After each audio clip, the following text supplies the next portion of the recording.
السلام علیکم۔ آزاد جموں و کشمیر ٹیکسٹ بک بورڈ کی جانب سے میں محمد عثمان ایک نئے موضوع کے ساتھ آپ کی خدمت میں حاضر ہوں۔ آج ہم جس موضوع پر گفتگو کریں گے اس کا عنوان ہے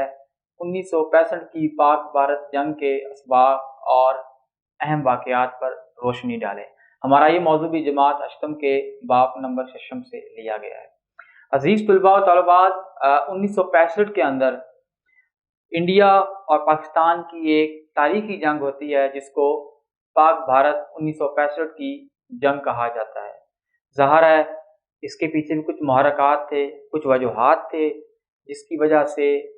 دونوں ملک جو ہے جنگ کی طرف بڑھے۔ تو آئیے ہم سب سے پہلے ان اسباب کے اوپر مختصر سی بات کرتے ہیں کہ وہ کون سے حالات تھے جنہوں نے پاکستان کو اور بھارت کو مجبور کر دیا کہ وہ جنگ کی طرف بڑھیں۔ سب سے پہلے جو بڑی وجہ ہمیں نظر آتی ہے وہ مسلمانوں کو لے کر ہندوؤں کے ذہنوں میں جو ایک تاریخی دشمنی ہے، یعنی کہ مسلمانوں نے ان کو اوپر 700 سال کے قریب حکومت کی تھی، تو اب انہیں یہ موقع ملا تھا کہ پارٹیشن کے بعد کہ وہ مسلمانوں کو نقصان پہنچائیں، تو لہٰذا پارٹیشن کے بعد انہوں نے کوئی ایسا موقع ہاتھ سے نہ جانے دیا کہ وہ کسی نہ کسی طرح مسلمانوں کو، خاص طور پہ پاکستان کو نقصان نہ پہنچائیں۔ کبھی پاکستان کا پانی روک دیا، کبھی مشرقی پاکستان کے اندر بنگالیوں کو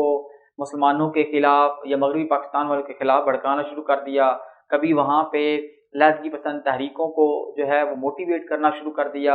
یعنی اس نے کوئی ایسا حربہ نہیں چھوڑا کہ جس سے اس نے پاکستان کو نقصان نہ پہنچایا ہو، اور بالآخر اسی تاریخی جو دشمنی جو اس کے ذہن میں ابھی تک قائم تھی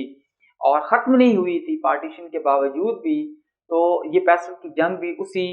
تاریخی دشمنی کی ایک ہمیں پکچر نظر آتی ہے۔ اس کے بعد ہم بڑھتے ہیں اپنی دوسری امپورٹنٹ کاز کی طرف، وہ یہ تھی کہ ہندوستان جو ہے ظاہر ہے اس کو لے کے جو ہندو تھے انہوں نے اکھنڈ بھارت کا ایک خواب دیکھا تھا۔ اکھنڈ بھارت سے مراد یونائٹڈ ہندوستان، انڈیوائیڈڈ ہندوستان۔ وہ تقسیم کے خلاف تھے، وہ کسی صورت میں بھی تقسیم نہیں چاہتے تھے، لیکن ظاہر ہے حالات اس طرح کے بنے، کچھ جناح کی لیڈرشپ تھی، کچھ برصغیر کے مسلمان بیدار ہو گئے تھے اور مجبور ہو کر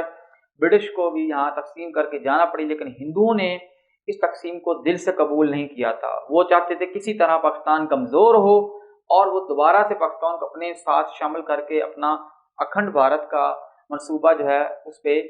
عمل درآمد کر سکیں۔ تو لہٰذا 65 کی جنگ کے پیچھے ان کا یہ خواب بھی ہمیں نظر آتا ہے۔ اس کے بعد مسئلہ کشمیر، جس کو 47 اور 48 میں حل ہو جانا چاہیے تھا، لیکن وہ مسئلہ جو ہے وہ جوں کا توں پڑا تھا، وہ حل ہونے کا نام ہی نہیں لے رہا تھا۔ اس کو جو ہندو تھے وہ کسی صورت میں بھی کشمیر کو پاکستان کے ساتھ الحاق کرنے پہ تیار نہیں تھے،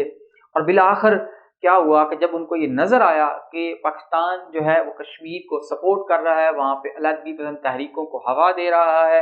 اور ایک بغاوت کو جو ہے سپورٹ کر رہا ہے وہاں پہ، تو لہٰذا انہوں نے اس سے پہلے کہ کشمیر ان کے ہاتھ سے نکلتا یا پاکستان اپنی وہاں جڑیں مضبوط کرتا، تو انہوں نے ایک بہانہ بنا کر پاکستان پر جو ہے حملہ کر دیا۔ اس کے بعد جو نیکسٹ بڑی ہمیں جو ڈیولپمنٹ نظر آتی ہے، جس کو ہم کاز کہہ سکتے ہیں، اسباب کہہ سکتے ہیں اس جنگ کا، وہ یہ تھی کہ رن آف کچھ کا جو آپس میں تصادم تھا، جو ایک کلیش تھا،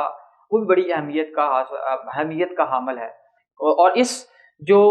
ایک طرح کا کلیش تھا رن آف کچھ کا، اس میں ظاہر ہندوستان کو شکست ہوئی، ہندوستان کو پیچھے ہٹنے پر مجبور کر دیا، اور اس شکست کا بدلہ لینے کے لیے انہوں نے اس کو جواز بناتے ہوئے فائنلی 6 سپٹمبر 1965 کے اندر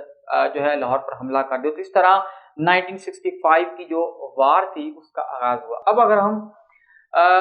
واقعات کی طرف جائیں تو ہمیں ایک بہت بڑی واقعات دیکھنے کو ملتے ہیں۔ ایک لمبی سٹوری ہے جس کو اس ویڈیو کے اندر ڈسکس کرنا ممکن نہیں ہے، وہ بعد میں آپ کتاب کے اندر ان کو ڈیٹیل سے پڑھ سکتے ہیں، لیکن میں آپ کو اتنا بتاتا چلوں کہ یہ جنگ جو تھی اس کا آغاز 3 محاذوں پر ہوا، یعنی کہ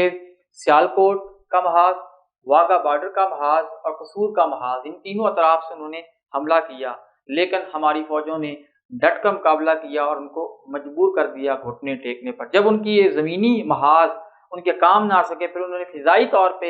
مسلمانوں پر حملہ کیا، لیکن مسلمانوں نے ان کو فضائی حدود بھی کراس کرنے نہ دیا، بلکہ اس جنگ کے اندر ہمارے نوجوانوں نے بڑے ریکارڈ قائم کیے۔ تو عزیز طلباء طالبات، یہ تھی 1965 کی جنگ، اس کے پیچھے محرکات اور چند اہم واقعات۔